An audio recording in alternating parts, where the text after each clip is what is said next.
సంభావ్యత. సాధారణ సంవత్సరంలో 53 సోమవారాలు వచ్చే సంభావ్యత. సాధారణ సంవత్సరం ఎలా ఉంటుంది అంటే మొత్తం 365 రోజులు ఉంటాయి.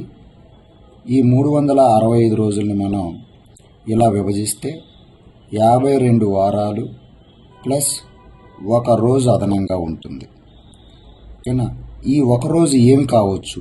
ఈ ఒకరోజు ఏం కావచ్చు అంటే ఆదివారమైనా కావచ్చు, సోమవారమైనా కావచ్చు, మంగళవారమైనా కావచ్చు, బుధవారమైనా కావచ్చు, గురువారమైనా కావచ్చు, శుక్రవారం, శనివారం.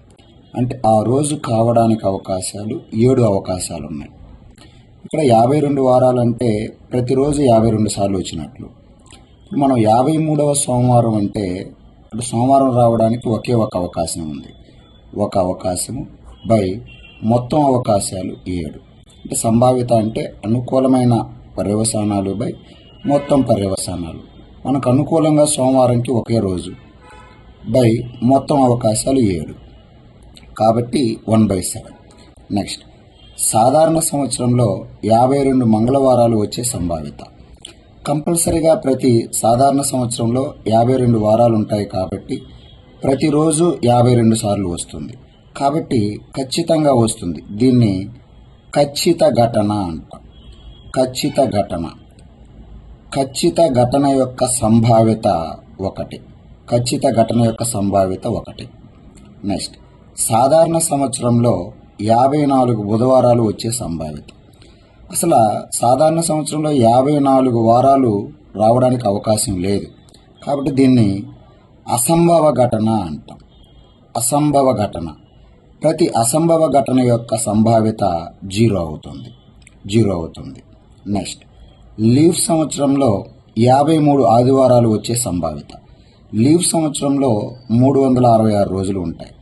దీన్ని మనం విభజిస్తే 52 వారాలు ప్లస్ 2 రోజులు ఉంటాయి. ఈ 2 రోజులు అదనపు రోజులు.